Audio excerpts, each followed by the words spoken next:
Syerah, you're up next. Everybody knows you. You're such a wonderful speaker. Please go right ahead. And thank you, Lynette. Sorry. So what I'm going to talk about is actually a different kind of business plan. Business plans are important, we all know that. So nobody is here because they question, do I really need a business plan? That's not the issue here. The issue here is, what kind of business plan do I need? And I've heard Ronnie speak before, and the lady here asked a question, and I kind of want to focus on that. And she said, oh, so that's for the bank. So I want you to just focus on that. Sometimes you prepare business plans, but there's an audience even for your business plan. And that audience may be an investor, it may be a bank. What I'm about to talk to you about is the business plan that you do for yourself. As the owner of the company, you need a plan, and this is your operational dynamic plan. So that's why I call it the business plan that actually works. Because this is the business plan that's going to govern how you run your business, how you pivot, which is something that every investor startup here knows about, because something's not working. So you're going to take a little bit of a change in tactic, and you're going to pivot. But that's the business plan that you want to create, which allows you the flexibility to grow your business as and when you understand and what are the things you're going to put in this business plan.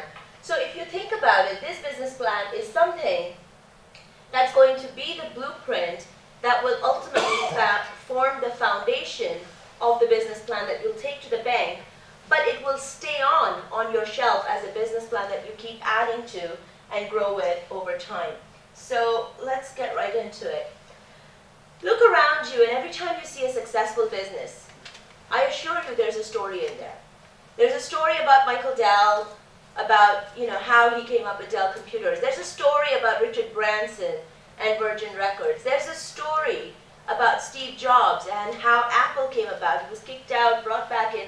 Every successful business has a story. And that's important. When you think about your business plan, think of yourself as the author of this story, because ultimately, this is the business that's going to be written about, and it's going to succeed. And what is your story? Every business plan needs to tell that story. So whether you're talking about your market, whether you're talking about how you've identified the gap in this market, and how you're going to fulfill that gap, and what your strategy is going to be, you're still telling a story, which means it can't be disjointed and a bunch of sections put together from a template. It has to flow, it has to tell a story. A good business plan tells a story. Most business plans look like that. I see a lot of faces here that have attended my this actual seminar before. Most business plans look like that. What's wrong with this picture? Anybody? It's generic. Yeah, it's generic. It's bound. It's bound. It's surlocked.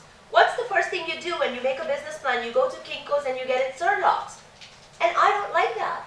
I don't like that because that's you telling yourself, this is it. It's final. Has anyone ever tried to take a document out of a surlocked, bound document and tried to replace it with another one? It's very difficult. So when you create a business plan that you go out and surlocked, you've committed yourself to, I'm going to make this as hard for me to change this, right? So what I would suggest is that when you write your business plan, it's bigger than the document. Don't focus on those 50 pages that you're going to put out there. They're important, but it's not about the 50 pages that you're going to write. Writing a business plan primarily is a good exercise because it's going to force discussions at your end. It's going to force discussions about your product. It's going to force discussions about your marketing strategy, your financials, your revenues. That's what your business plan is about. And ultimately, when you're doing that business plan, you're not going to look at a template and fill in the blanks. You're going to have those discussions and say, how does this relate to my product or service? So let's go back to basis. If I might suggest to you, when you create your business plan, instead of getting a surlocked document, get yourself a binder. A 3-ring binder and a bunch of tabs, and organize them into the various categories and sections of a conventional business plan. Whether it's your product, whether it's your marketing, whether it's your HR, your financials, your revenue, your assumptions, your projections, every one of those tabs, put them as tabs, and then As you think of ideas, as you think of relevance, add to those, and that's what I call a living business plan. So yes, when you're drafting your business plan, you're going to put passion into your plan because it's your story. If you don't care about your product, if you're not excited about your product, if you don't stay up nights saying, what can I do to get this product into everybody's hands, right? You're not doing this for, you're not creating a business in the sense of being innovative and having a story to say. So let's take a jargon. I'm a lawyer by profession. I actually didn't allow Lily to introduce myself, so I'm going to tell you, I'm a lawyer by profession. Jargon is how I get billable hours. You know, lawyers make things complicated, but I like drafting simple. Because if my clients don't understand the documents that they're signing, they won't get it. That's true about business plan. When you use terms like, you know, market penetration, unique sales proposition, and all this jargon that you will get, and it's valuable, understand it. And if you are able to break it down into simple concepts and ideas, use pictures, make it visual. When you explain your product, actually use diagrams. So don't think that when someone says your business plan has to be visual, it means pie charts and flow charts and graphs. Visual can be anything. And remember, this is your business plan. This is not something you're going to hand over to a bank. So if inspiration comes to you on that yellow pad that you think is relevant to your business, write it there and then put it in the tab, because this is the binder that you're going to revive. Technology, this seminar I did, I think it was a year ago, and at that point I kept talking about binder, binder, binder, because that's a physical, tangible way for me to work, and that's how I used to work. In the last 3 months, I've embarked on a new business, so I'm going to tell you about how I'm planning for that business. I still have the binder, but I have something else for that business. And you know what it is? It's online. It's a board on Pinterest. How many of you here know about Pinterest? Okay, you know Pinterest.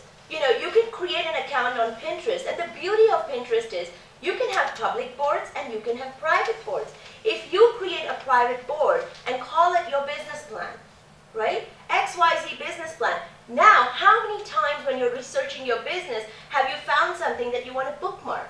Because you're like, this is relevant, my competitor's doing this.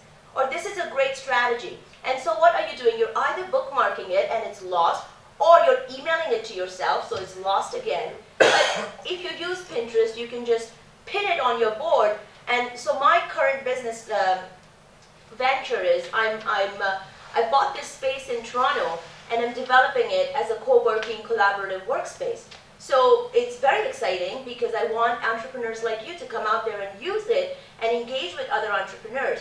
But I have to think of everything from my product to my color to my design to my business model. So I'm researching who else is doing this.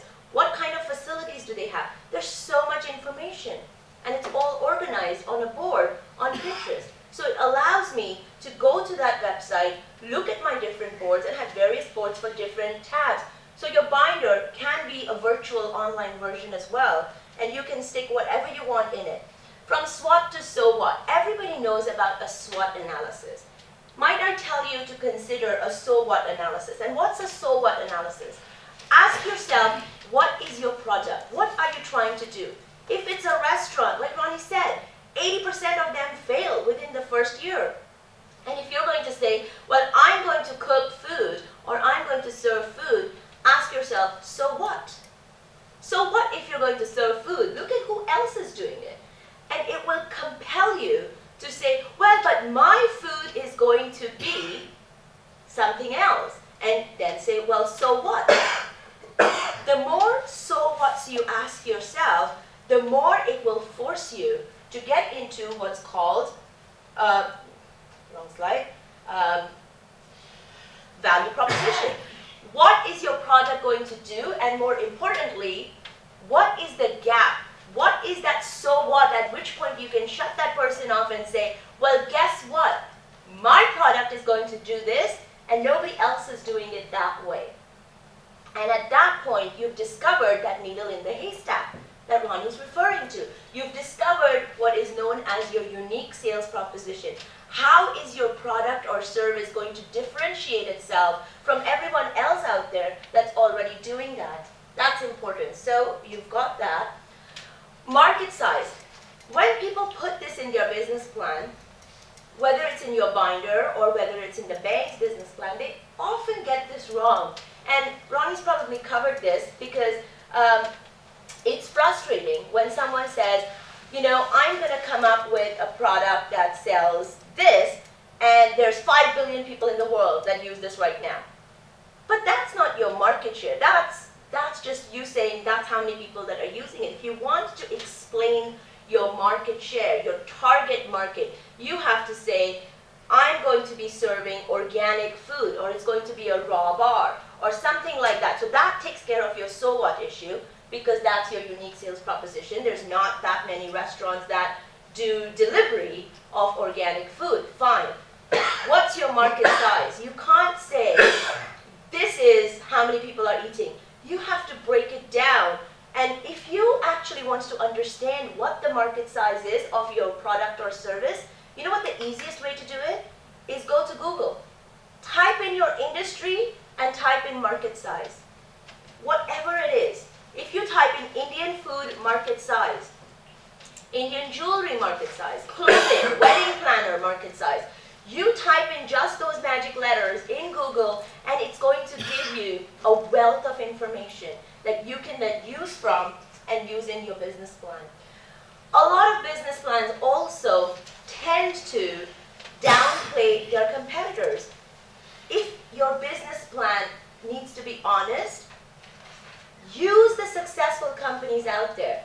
If you make it sound like you're the best things in sliced bread in that product or industry and nobody else is doing it, you're in denial to yourself, and your investor or your bank manager is going to see through it. So figure out what your competition is, and that means who are you competing with that make the product that you are out to create, and what are the alternatives to that product. And that's two different things, right? So if you're in the footwear market, you know, and you're saying, well, I'm going to make shoes, and, well, probably a difficult market to find alternatives, but say you're saying, I'm making shoes which are this kind, the alternative to that is, well, people don't always wear winter boots. They sometimes wear their workman boots and carry through winter. Or sometimes maybe they don't wear shoes, they have some other, you know, if they're in a different part, that was a bad example. But there are always, if it's coffee, say Coke, you're coming up with a beverage, and you're saying, I'm creating a soda pop beverage.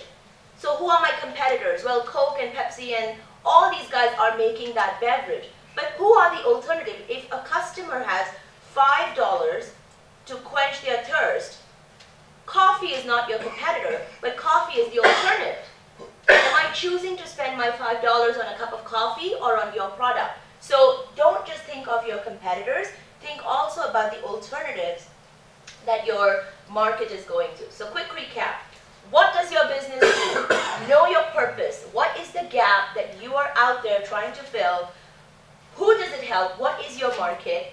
And what is your unique sales proposition? How are you going to differentiate yourself? And this is what's going to give you your mission statement. Now, a lot of people talk about the mission statement, but not enough people talk about the vision statement, right? We all say, well, this is my mission statement. What is the difference between a mission statement and a vision statement, you think? Any guesses? Visual. Visual? Okay. Let me give you, I found this amazing little table on, if I can find it, not the most, here it is. So here are some key points. A mission statement answers the question, what do we do? A vision statement answers the question, why are we doing this? Okay? A mission statement talks about the present leading to its future. A vision statement talks about the future. A vision statement will may change, but it will tie back to your core values. A vision statement, however, will remain intact. And your mission statement will talk about how you will get there where you want to be. And a vision statement will outline where you want to be. So that is your vision statement. So it's as important to formulate your vision statement while you're thinking of your mission statement. And how are you going to do that? So before we get to that second half, now imagine this virtual binder or this physical binder you've got. The first half of the binder is your product. You figured out your product, your service, your unique sales proposition, your market size, all of that fun stuff about your market and your product. You've got that. That's the first third of your binder. This is something that you're going to create. This is the business plan that Ronnie's talking about. But I call it the pitching plan, because this is not something that you're using for your business, which is, it's still useful to you, but it is actually what you're using to pitch your business to somebody else. So this is your pitching plan. And Ronnie talked about this. Create a baseline of assumptions that you will be working from on which your business idea is based. So your business idea is based on the fact that people are getting more and more conscious of their health and what they eat. It's based on the fact that organic food production lists those assumptions in there. Then you want to also say assumptions like when you're projecting your revenue. I project, or my assumption is that I will have X number of customers. So when you give them numbers, and this is important, because when you give them these financial models, I've heard this so many times, when people talk about their business plan and they'll give you this sentence. This is actually a very conservative projection of my business plan, right? How many times have you heard that sentence being thrown around? I'm being really conservative here. Why? A bank's not interested in you being conservative, or you're going to be very aggressive, right? You're going to say, I'm going to do this, and they're going to see through that. You want a business plan. If you're talking financial, it's like my teenage daughter would say, Mom, let's keep it real, right? That's your business plan. Be honest. If you think you're going to incur a loss in the first 2 years, say that in your business plan. Because what you're going to show is despite those losses, you see value and you have a plan of getting to profitability or servicing that loan by year 3. So that's where you want to go, by keeping it real. But that's the financial plan, the pitching plan, which experts have talked about here. So I'm going to go back to what I call the living business plan or the operating plan. 4 parts. When we talk about this vision statement, there are 4 parts, 4 or 3 parts to it. Anyway, 4. Determine, define, design, and delegate. Determining is what you've done. When you figure out your product, you've determined what your product is.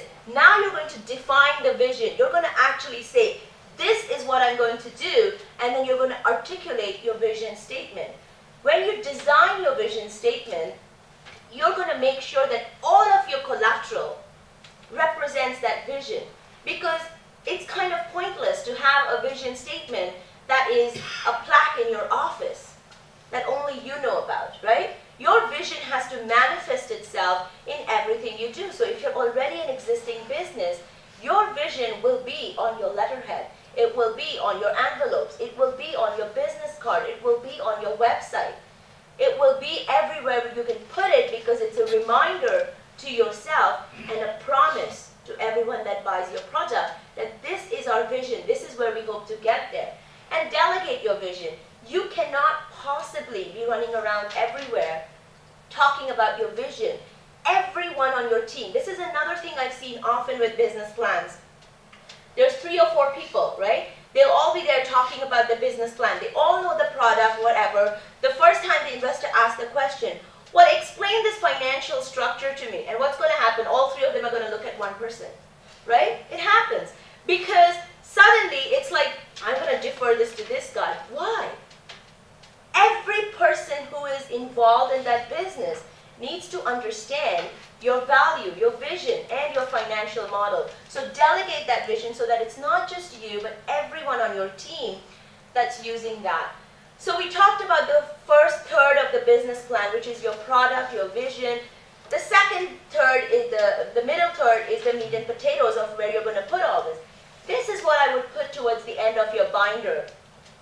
This is the org chart that manifests your vision, right? If you've got a vision, and if you are a startup, right now it's just you. You are the owner, you're the CEO, you're the janitor, you're the mail person, you're everything. You're wearing multiple hats, right? But you know that this business actually actually requires a technician, an accountant, all these other functions. So what you need to do for your operating business plan is get started on your org chart. And you will find that the minute you create an org chart and you actually say, this is what I need, you'll know where you need to fill the gaps. So that as and when resources come available, you're not saying, okay, now what do I do with this money? Because you already know where to put that money. And like they say, if you build it, they will come. If you know what you're doing with your company and how you wish to grow your company, the resources will come, the staff will come. The other thing I like to do with your business, or I would ask you to do with your business, is consider your best case scenario. What does that mean? Ask yourself, if money was no object and resources were no object, what would my business look like? How do you envision your business? Because you're a struggling startup, you are on a shoestring budget. You're used to cutting corners and you're used to saying, I'm going to do this and this will make up for that. That's fine. But ask yourself, if money was no object and if resources were no struggle, what would your business look like? And see where you can go. And that is the realistic way to say, well, if I had $1 million, I would have this team. Suddenly, you will expand your vision because you've taken off those shackles. And you've told yourself, this is where I can actually grow. I want to actually talk about processes in your business plan. It's very important and often doesn't get covered in a pitching plan. But ultimately, no matter what you pitch, ultimately it's the execution and the implementation that's going to get the investor funding and their confidence. And to get that, you have to have processes. People often say that my staff are my biggest assets. My people are my biggest assets. And I think that's a flawed statement because people are not your biggest assets. Your biggest assets as a company are your systems. You create the systems and the people will run those systems for you. And that's what's going to make you a great company. So, because implementation. This is a part that when you do your business plan for a bank or for an investor, you're always going to have the temptation to fudge things here and there. Let's make this a little bit blurry. This make a little bit more optimistic. Even your assumptions are going to be a little bit not quite honest because it looks good and you want to just sell it and make it look convincing. But you know what? You have to have at least one business plan, which is your business plan, the one place where you can be honest. How many of you write a personal diary? Not many people. Okay. You know what a personal diary is, right? When you document whatever.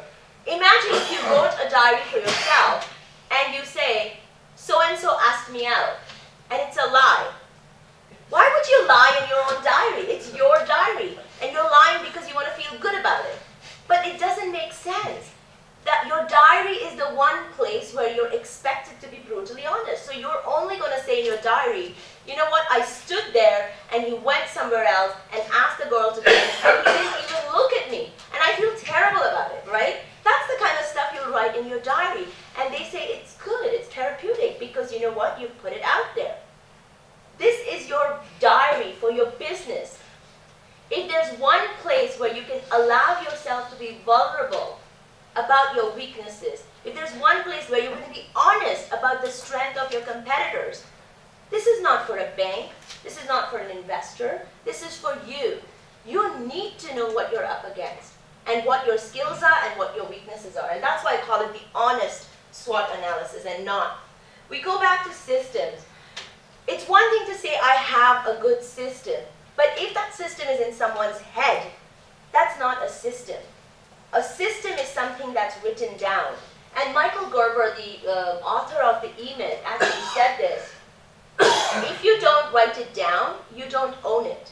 And it's so true. Because unless you create a process, so in his book, The E-Myth, he explains about the various roles a business owner embarks on, the technician, the manager, the person that's doing the accounting, and the leader.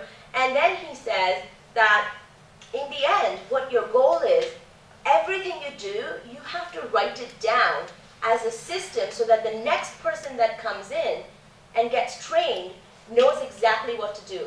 And that he calls that the franchise model. And even though you're not going to franchise your business, you have to think of your business like a franchise. Has anybody worked at a franchise, like a McDonald's or a Tim Hortons or a Subway, or owned a franchise? And if you have, there is no flexibility.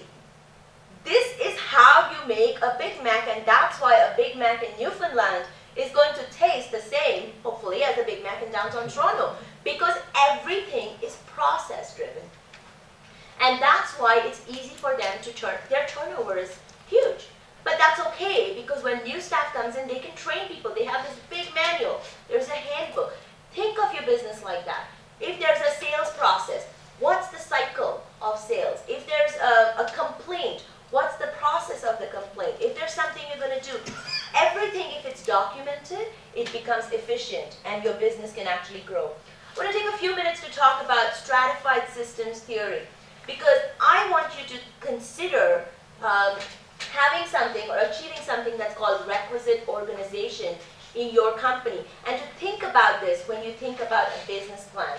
So for those of you who don't know what requisite organization is, the author of this book, or this concept, is a Canadian psychoanalyst and management expert. His name is Elliot Jacques.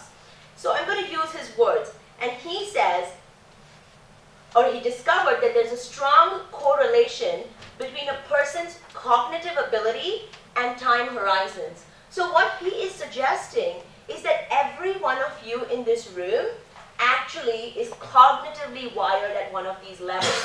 So you could be an SST level 1, a SST level 3, or an SST level 5. Now there's nothing good or bad about it necessarily. All that means is that your SST level generally determines your ability to complete certain tasks. And so achieving requisite organization really means is that the hierarchical levels in the company match the complexity of the industry, and the people at each level are cognitively matched to the capabilities required at that level. So that's a mouthful. Let me break it down in some simple English. What that means is if you have someone that is an inventor or at that level, and you start this company, but because you're a startup, you're going to say, guys, we're going to go really lean, right? So we're going to do everything. Oh, we need to photocopy this. Can you please run and get that photocopy? We need this pitch prepared. What are you doing? First of all, you're using somebody who is at an SST level of 4 or 5 to complete tasks that are of an SST level 1, which means you're not utilizing his skills for the tasks that he is qualified or she is qualified to do. Worse, you may be using somebody who is at an SST level 1 and entrusting them with tasks that are way outside the scope. And if you're wondering, well, how do I know what SST level I am? Well, thankfully, if you go online, there are actually tests that you can take. There are some companies where, when you interview with them, they make you take all these exams before they'll hire you. Sometimes what they're assessing is your SST level based on your answers. And what are some of the questions they'll ask you? They'll say, when do you typically plan your next holiday? And the answer will be, I look for last minute sales, the cruise sales, which is like a week away. Oh, I plan my holiday like right now for 2014. Those are the kind, and people do that. I'm going to Brazil in 2014 for the World Cup. But I made that decision in 2012 or 2010, right? And I could say 4 years from now, that's where I'm going to, the ability to plan at that level or to want to plan at that level. And there's all these kind of questions. And like I said, there's no right or wrong or good or bad about it, but you want to make sure that everyone in your team and your staff is matched to that complexity of the task that they're doing. And this is, again, tied in with that. Why do you want to do this? Because you, as the person who is the founder and the innovator and the passion behind your product or service, if you want convincing about where your SST time is being spent, for 3 or 4 weeks, document everything you do and put it in categories, right? Create categories that say administrative, which is answering phone calls, that kind of stuff. Create another category, which is, developing pitch, going after investors. And when you start putting your time into these different categories, sometimes or often you'll be embarrassed to see that you are spending 70% of your time doing stuff which can be delegated to an intern or to somebody you can just pay 10 or 12 bucks an hour and get it done. But the more you spend your time on those tasks, you're denying yourself the opportunity to actually go after the stuff that you're capable of and that you're matched to in terms of complexity. This is a really nice app for people who use smartphones and make it a part of their life. Toggle is a great app. It actually allows you to document your time and stick it in various categories, so it's really cool. Implementation is key. Good planning is 9 parts. And look at that, I finished right on time. So execution is really important. This is ultimately what you want to do with your business plan, and that's all I have to say. Do you have any